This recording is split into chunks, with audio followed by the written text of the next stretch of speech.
Jak to się stało, że w ogóle pan profesor zainteresował się tematyką rewolucji francuskiej, a w szczególności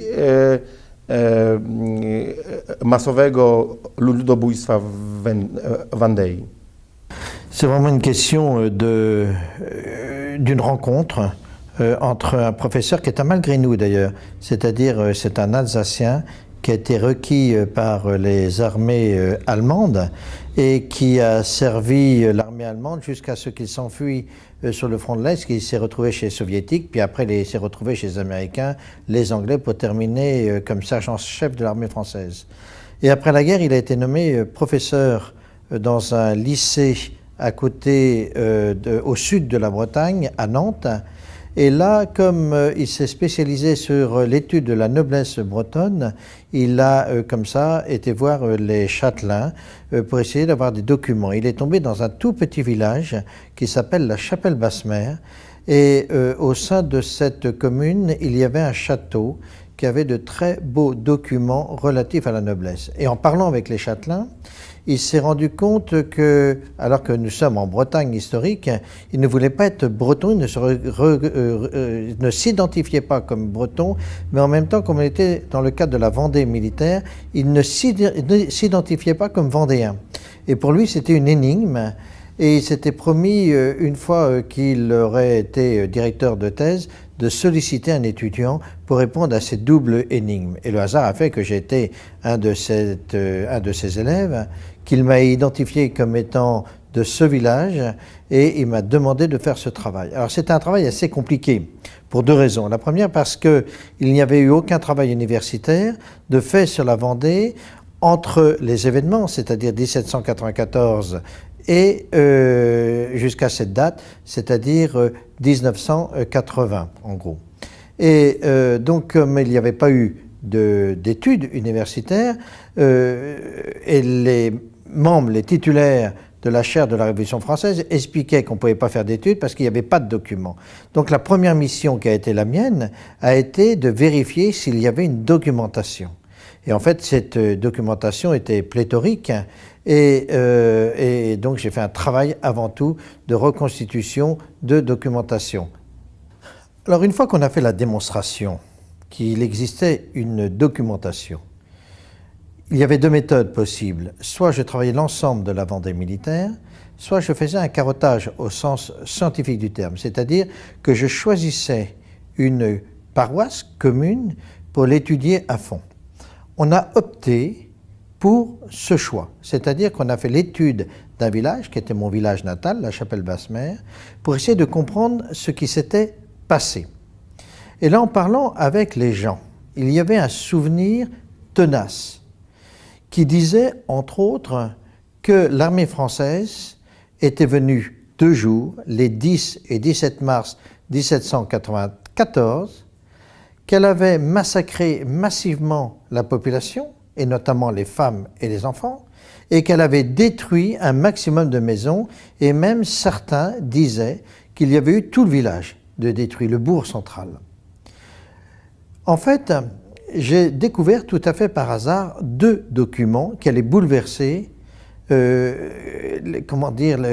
science par rapport à la connaissance de la Vendée. Premier document, c'est un document rédigé par le prêtre clandestin qui s'appelle le recteur Pierre-Marie Robin, qui avait enregistré scrupuleusement tous les morts et notamment les conditions des massacres. Et c'est ainsi qu'on a découvert que majoritairement c'était les femmes, les enfants et les vieillards qui avaient été massacrés, et deuxièmement les conditions atroces du massacre. Entre autres qu'on avait éventré les femmes enceintes, qu'on avait mis les gens dans des maisons pour les brûler, etc. Puis la deuxième documentation que je vais trouver, c'est la liste de l'habitat détruit.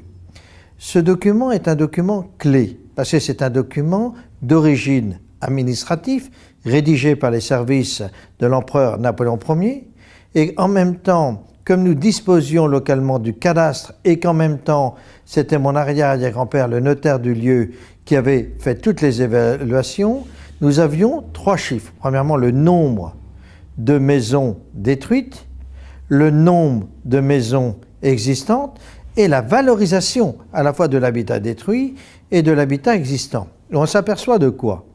Que sur 962 maisons, plus de 362 ont été détruites, mais que ces 362 maisons correspondent à 51% de la valeur immobilière et que, comme disait la tradition, c'était majoritairement le village, les bourgs qui avaient été anéantis. Et donc ça, c'est une révolution dans cette connaissance. Et dans la deuxième partie, on va essayer de réfléchir qui a fait ça, pourquoi et comment. Une fois qu'on avait ce résultat, c'est-à-dire extrêmement précis au niveau d'un village, il s'agissait d'extrapoler la méthode pour établir les bilans sur l'ensemble de la Vendée militaire, ce que j'ai fait. Par rapport au nombre d'habitants en Vendée militaire, 815 000, on s'aperçoit qu'il y a 117 000 personnes qui ont disparu au minimum. Mais à chaque fois qu'on fait des carottages, des sondages dans les paroisses ici et là, on a toujours la même convergence. Ce sont majoritairement des femmes, des enfants et des vieillards qui ont été exterminés. Au niveau de l'immobilier, on avait l'intégralité des dossiers d'indemnisation pour la Loire-Atlantique, c'est-à-dire le quart de la Vendée militaire, l'intégralité de l'indemnisation pour le département des Deux-Sèvres, un autre quart. Nous n'avions que 2/5 par rapport à la Vendée et malheureusement on n'avait rien par rapport au département du Maine-et-Loire. Mais en fait, partout ça donnait les mêmes résultats. Alors, une fois qu'on a ça, la question qu'on se pose est la suivante. Qui a fait ça? Et la réponse, elle est très simple. C'est l'armée française. Donc l'armée française qui va servir à exterminer une partie de la population dont elle doit assurer la défense. C'est curieux. Donc, la deuxième question qu'on se pose, qui a donné les ordres? Et on s'aperçoit qu'il y a toute une hiérarchie d'ordres, le premier ordre étant donné, bien entendu, par le ministre de la Guerre, qui lui-même va s'appuyer par les ordres reçus de l'Assemblée nationale, la Convention.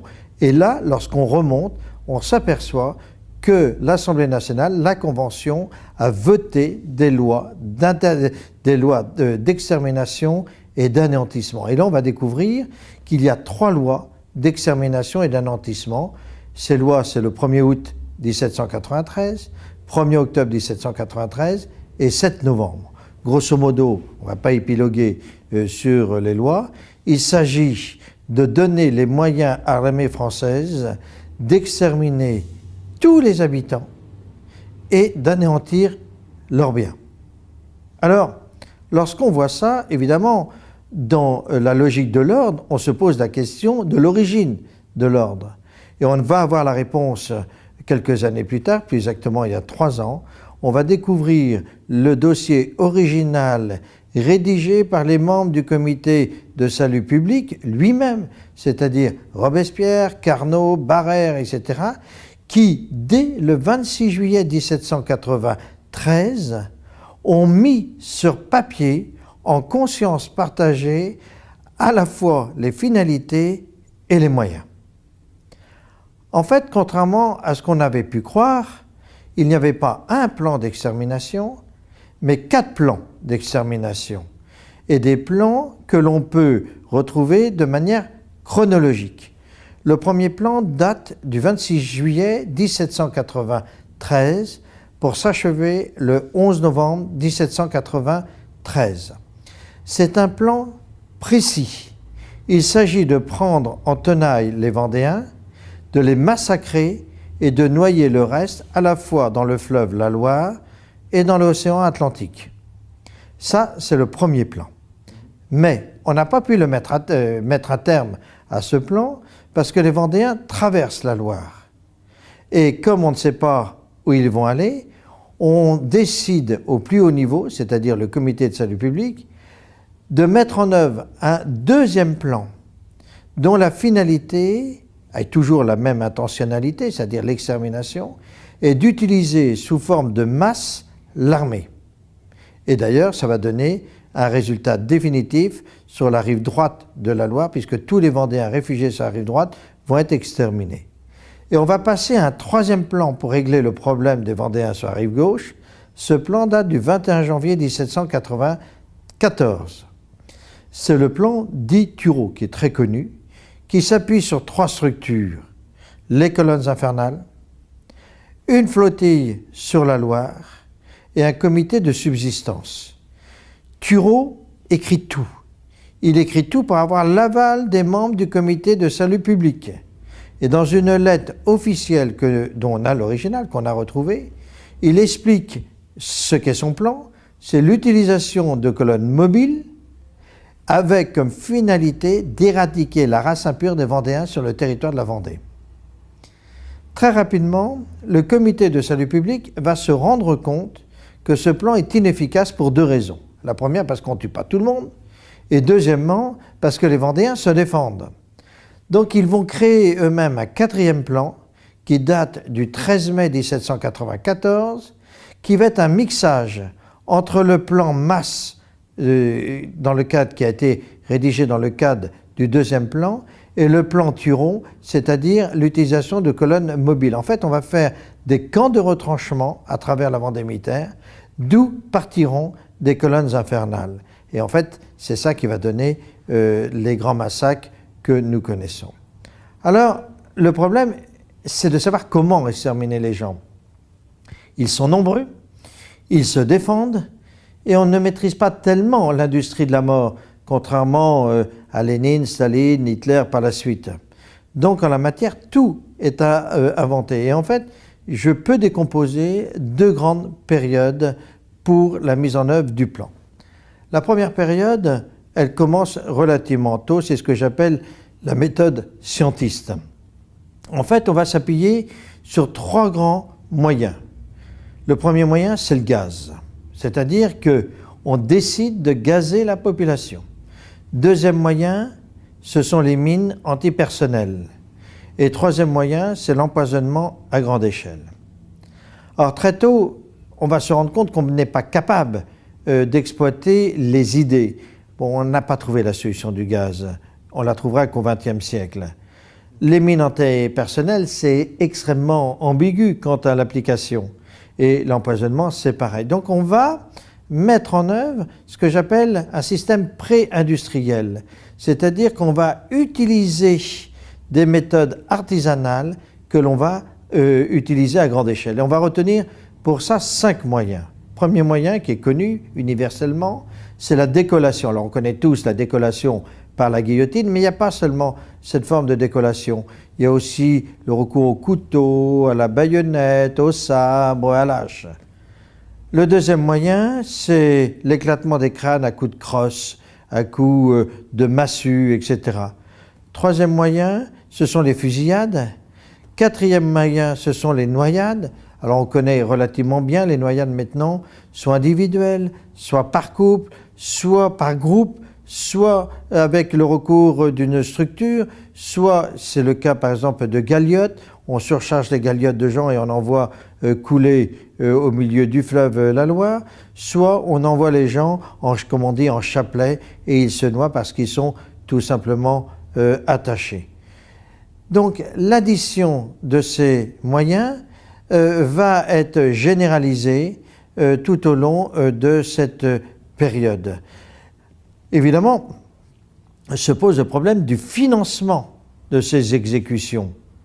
C'est le problème qu'on a rencontré derrière ce qu'on appelle le rideau de fer, c'est-à-dire que les États socialistes ont soulevé cette question: qui doit payer les exécutions de masse? Cette question a été posée aux députés et aux responsables administratifs en charge de l'extermination des Vendéens. Et la réponse a été unanime. C'était aux exécutés de payer leur exécution. Alors comment payer? Le premier moyen évident, c'est l'impôt. Mais comme on ne lève plus l'impôt, on ne peut pas l'utiliser. Donc on va décider de faire payer individuellement aux gens leur exécution, en leur prenant leur argent, leurs bijoux, leurs vêtements que l'on vend, parce que le vêtement est rare à l'époque. Et d'ailleurs, on croit souvent que c'est une mesure de vexation de tuer le Vendéen nu. Non, c'est une mesure de sécurité financière. Et puis, bien entendu, il y a les cheveux, c'est le règne de la perruque. Il y a les dents que l'on arrache pour les dentiers. Il y a la peau que l'on fait tanner. Il y a la graisse. On fait fondre les corps, etc., etc. Donc, autant d'horreurs commises dont la finalité est le paiement du grand massacre. Panie profesorze, najbardziej z pewnością wstrząsającym dla opinii publicznej efektem pańskiej pracy było właśnie to ujawnienie faktów, liczb, metod masowej masakry w Wandei, które no, współczesnym ludziom z pewnością kojarzą się z okropieństwami XX wieku, z masowymi mordami Stalina czy Hitlera. Ale przecież z pewnością zadają sobie wszyscy, którzy spotkają się z ujawnionymi przez pana profesora faktami, pytanie, dlaczego byli mordowani ci ludzie, w imię jakich idei ich zabijano. Lorsque mon travail a été publié en 1986, c'est-à-dire la veille de la commémoration du bicentenaire de la Révolution française, ça a été un véritable scandale parce qu'on voulait présenter en France une révolution purifiée de toute tâche. Et en fait, c'était le cancer de la Révolution française qui était dévoilé. Il y a eu un certain nombre de polémiques avancées ici et là, de contestations, mais les faits étaient têtus et surtout, j'ai pris la précaution de publier les documents. Je prends un exemple, on y est, par exemple, les tanneries de peau humaine, je les ai publiées, j'ai publié les documents. On y est les lois d'extermination, par exemple, j'ai publié les documents. Donc la publication des documents a fait que très rapidement, on a préféré faire silence par rapport à cette histoire et le bicentenaire de la Révolution n'a pas été commémoré comme il devait l'être, c'est-à-dire qu'on a tout résumé en une année parce que le gouvernement français de l'époque, c'est-à-dire le gouvernement de François Mitterrand, ne voulait pas prendre le risque de reconnaître évidemment l'extermination, le génocide des Vendéens. Mais au-delà du niveau officiel, ça a été une grande découverte pour les Vendéens, c'est-à-dire les héritiers des victimes, parce qu'ils ont découvert une histoire qu'ils n'imaginaient pas, puisqu'ils étaient toujours dans le mythe officiel de guerre civile. Donc il y a eu un énorme choc au sein de la population vendéenne qui a découvert la vérité sur cette histoire.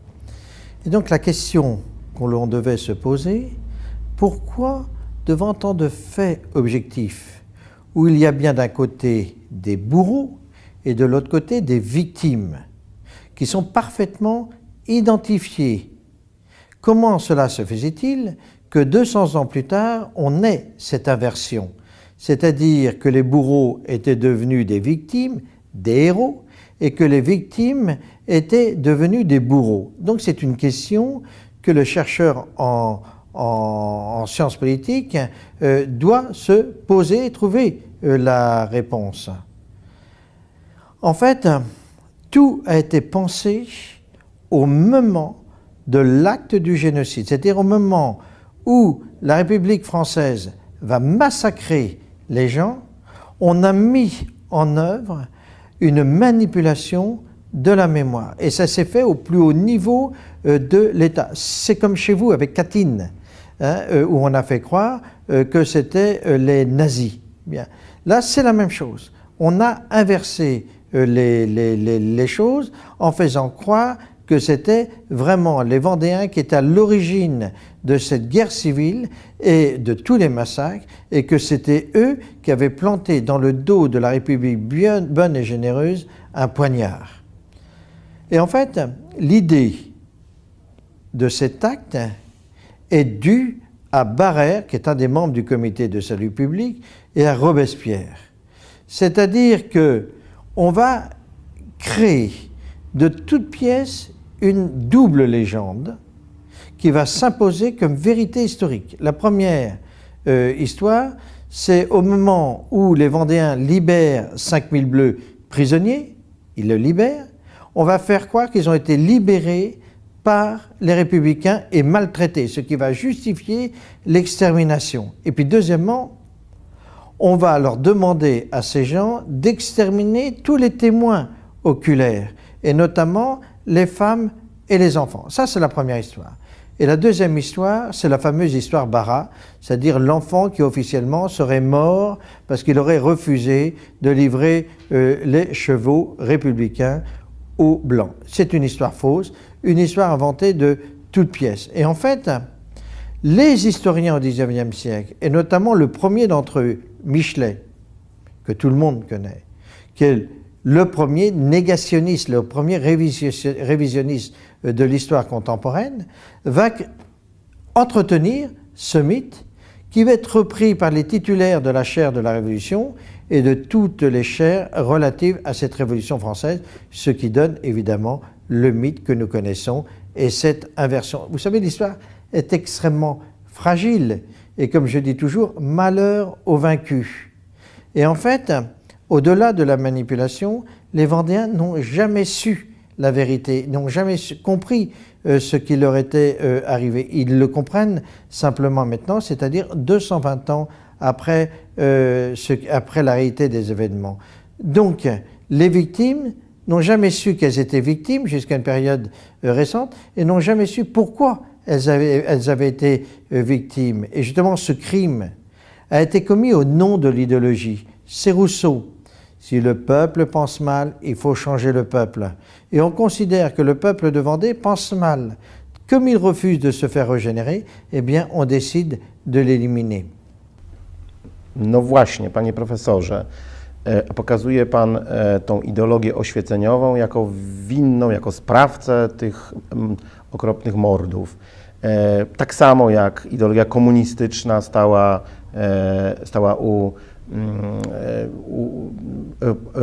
stała się podstawą do zbrodni leninizmu, stalinizmu czy innych reżimów komunistycznych w innych krajach. Ale panie profesorze, mam pytanie dotyczące nie tylko już wzorowania się tych bardziej współczesnych nam zbrodni XX wieku na rewolucji francuskiej, ale także wspólnej istoty tych zbrodni. Pan ujął to w taki sposób, chyba przełomowy, nazywając właśnie zbrodnie na Wandei ludobójstwem. Il n'y a aucune différence fondamentale entre le jacobinisme et le communisme. Sinon, de la finalité. On veut éliminer l'autre pour ce qu'il est.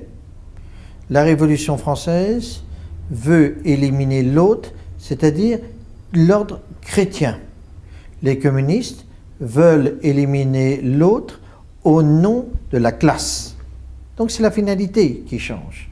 Mais la philosophie est la même, c'est l'élimination de l'autre, non pas pour ce qu'il a fait, mais pour ce qu'il est. On veut créer l'homme nouveau, l'homme coupé de ses racines.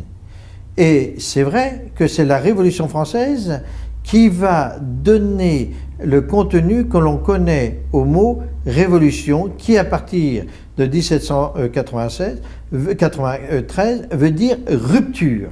Rupture définitive par rapport à l'homme ancien que l'on a déraciné et qu'on a régénéré, y compris par le meurtre, pour créer l'homme nouveau tel que l'on voit l'homme nouveau. La Révolution française, c'est l'homme nouveau sans Dieu. La Révolution soviétique, c'est l'homme nouveau sans classe et bien entendu sans Dieu. C'est une évolution. Donc la philosophie de fond est exactement la même, mais nous la retrouvons aussi chez Hitler. C'est au nom de lui de la race supérieure unique. Donc pour les soviétiques, c'est l'homo soviéticus. Bien. Mais c'est exactement la même finalité, c'est la cible qui change. C'est tout, c'est ça la différence. Ce qui est intéressant à noter, c'est qu'au-delà de la philosophie des choses, c'est que tous ces régimes se sont posés les mêmes questions, c'est-à-dire comment éliminer l'autre vu comme indésirable.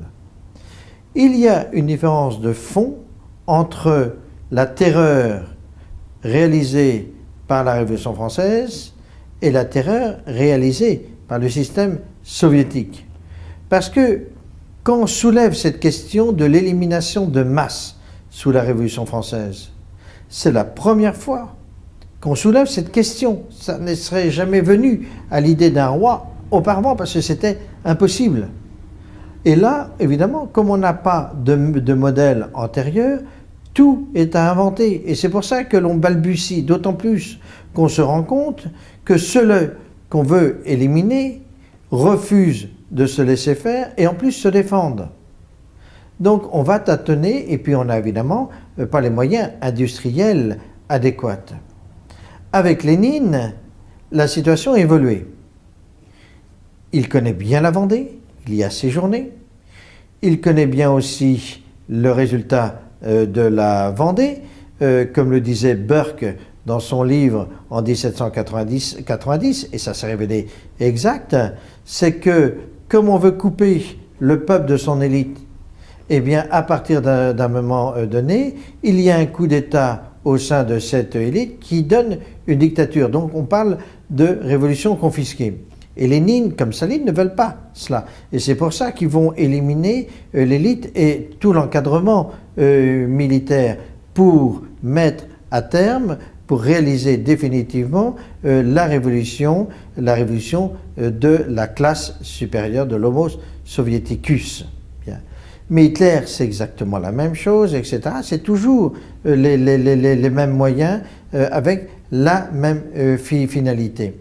Donc Lénine, lui, il a un avantage sur les révolutionnaires français, c'est qu'il y a une expérience positive par rapport à son idéal, c'est-à-dire l'élimination, une expérience négative, c'est-à-dire qu'il faut se méfier du traître qui peut s'approprier la révolution. Donc c'est pour ça que lui, il va arriver à la phase 2 du système mortifère, et on peut parler d'industrialisation de mort par Lénine, qui va être amplifié par Staline, et puis après amplifié par Hitler, etc., etc.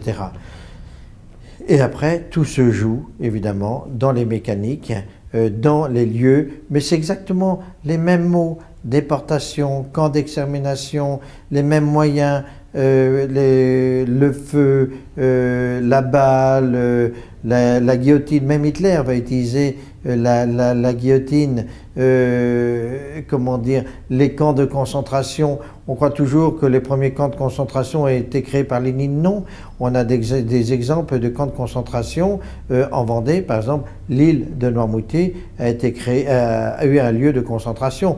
Dans mon village, il y a eu un petit lieu de concentration qui était la Dimri du village, qui existe toujours. On a enfermé les gens au sein de 4 murs et puis après, de là, on les emmenait à la mort. C'est exactement la même chose, c'est simplement la taille qui change.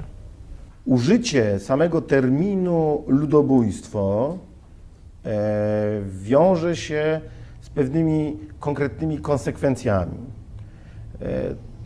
To są konsekwencje historyczne, moralne, ale także prawne. Więc oczywiście rozumiemy, jeżeli to dotyczy tych świeżych reżimów,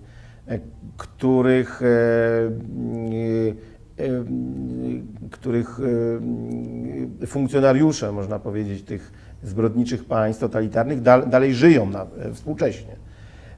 Ale przecież, jeżeli mówimy o rewolucji francuskiej, mówimy o zbrodniach sprzed 200 lat. Dlaczego pańskie ustalenia, pańskie prace wzbudzają dzisiaj tak wielką furię, takie emocje, takie ataki?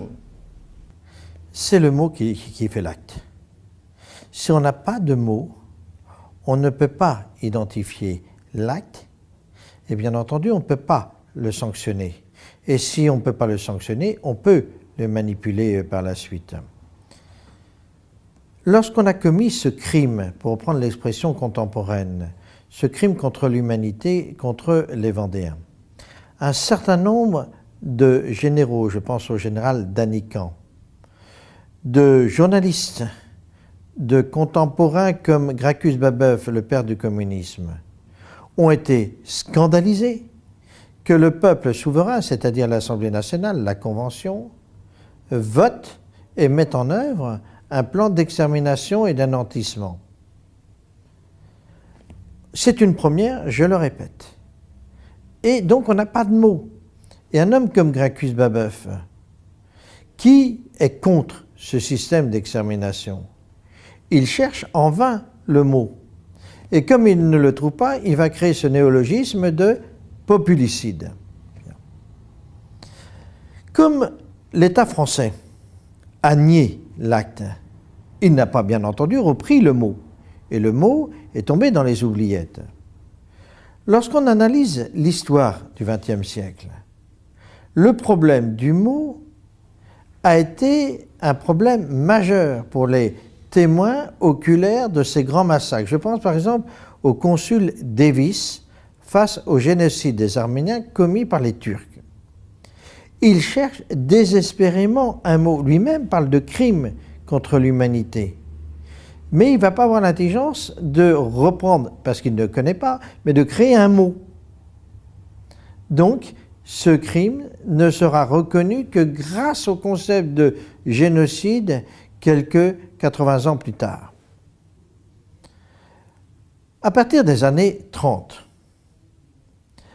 un juif polonais qui s'appelle Raphaël Lemkin constate les crimes de même nature commis par Lénine et Staline.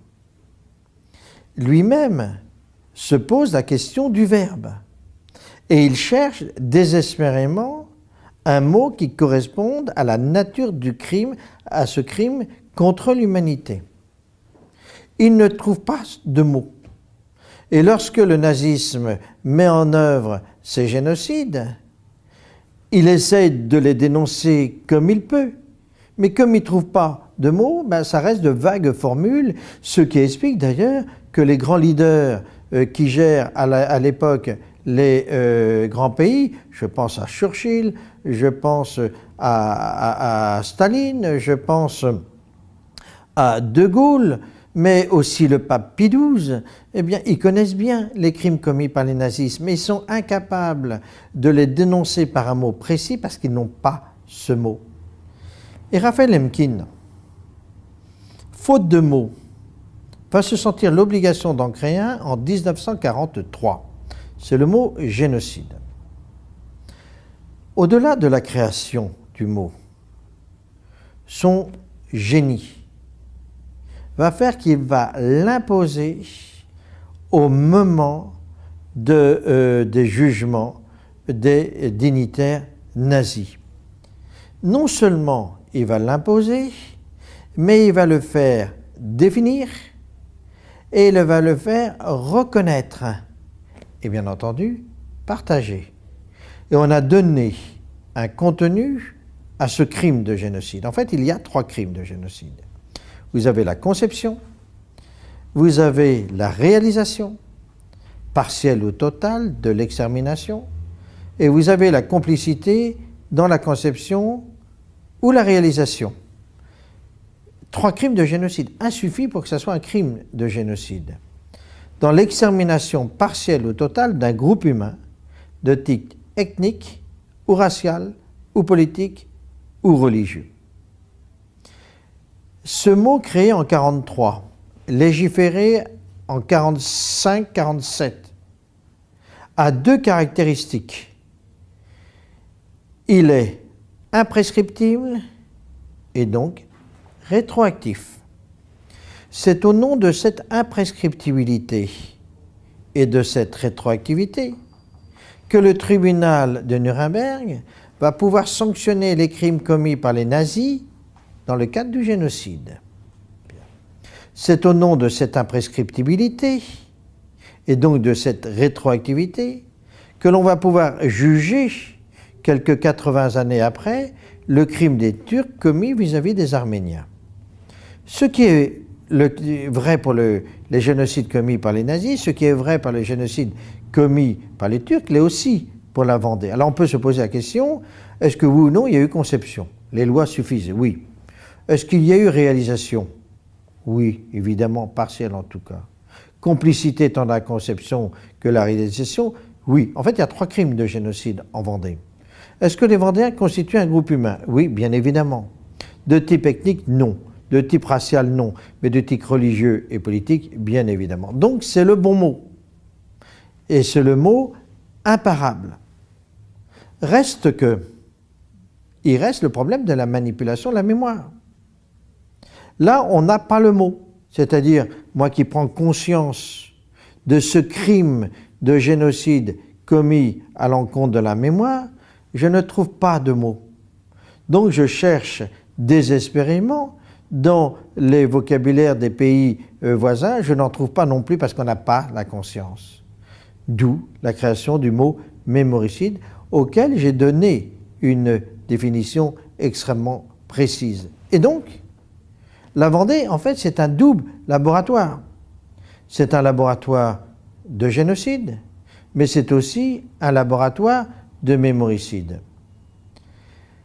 Quand Solzhenitsyn, Alexandre Solzhenitsyn, vient en Vendée pour le bicentenaire, il explique, avec ses mots russes, parfaitement la différence fondamentale qu'il y a entre le jacobinisme français et le léninisme, stalinisme, etc.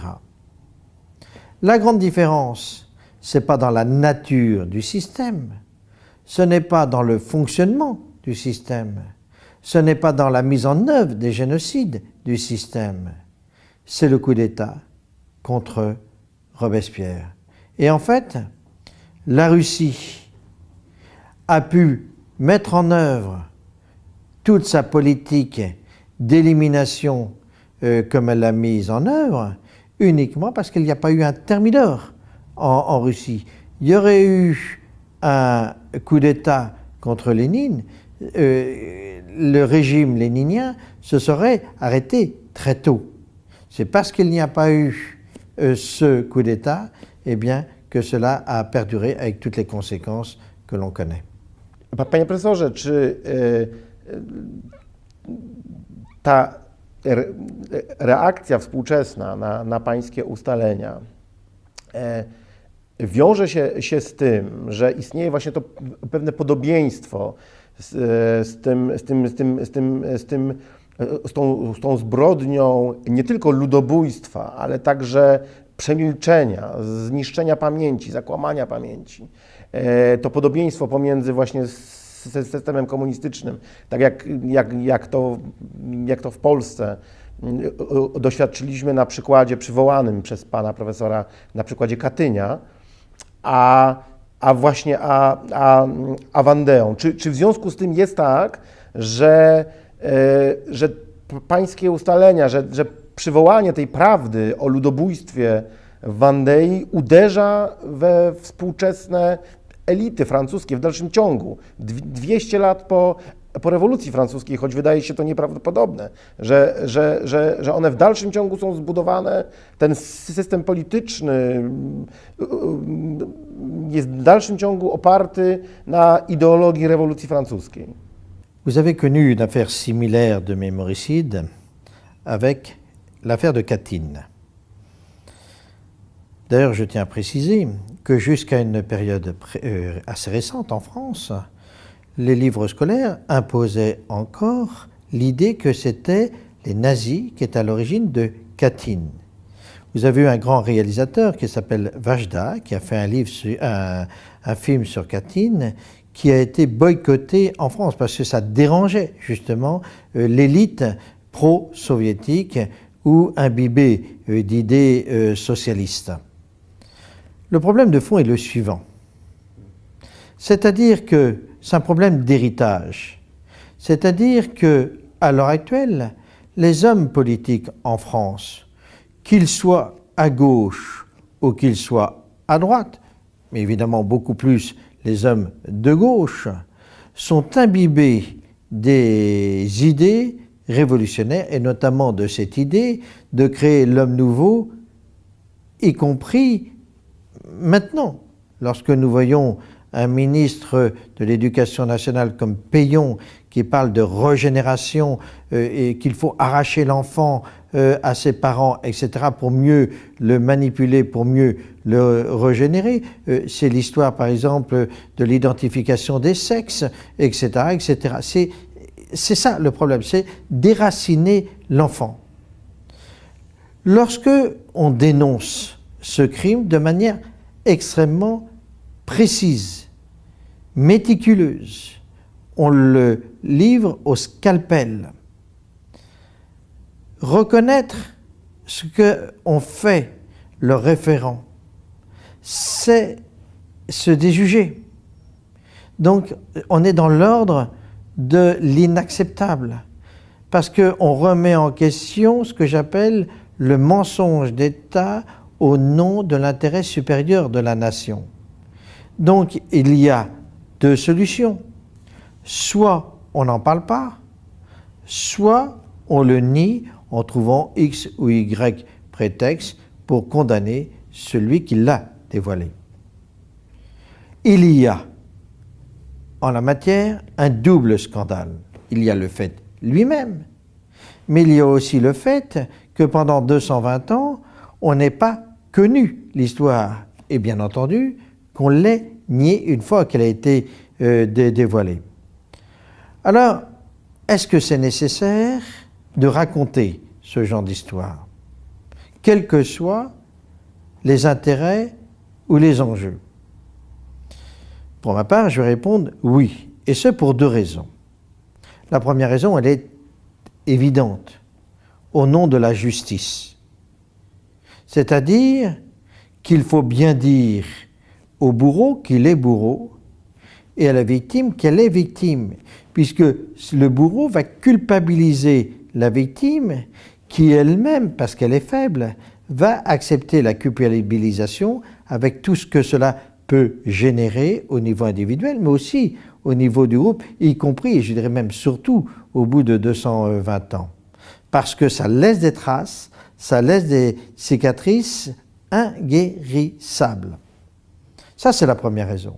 La deuxième raison, c'est pour dire au bourreau, quel qu'il soit, quoi qu'il ait fait, quel que soit l'endroit qu'il a fait, qu'on le rattrapera toujours et qu'on l'identifiera comme tel avec toutes les conséquences que cela veut dire.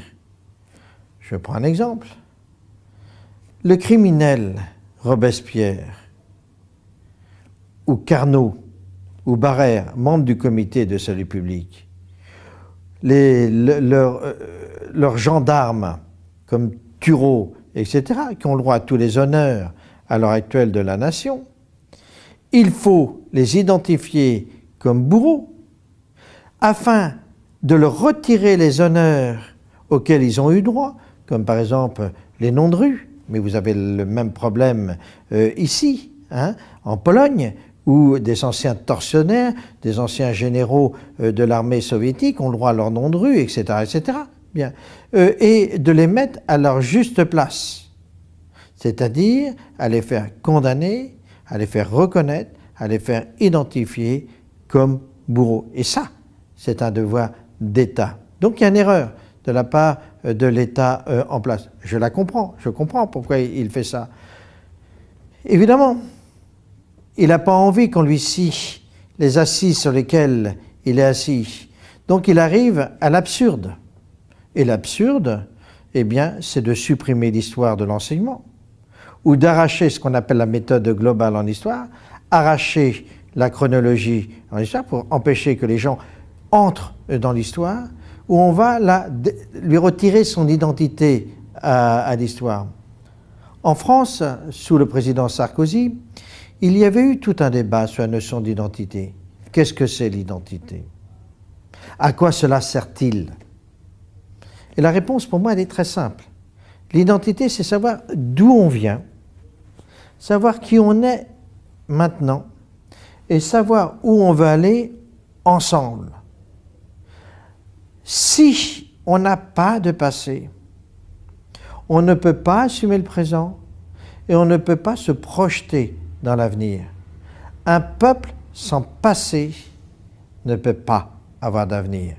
Mais faut-il encore que ce passé soit juste et vrai?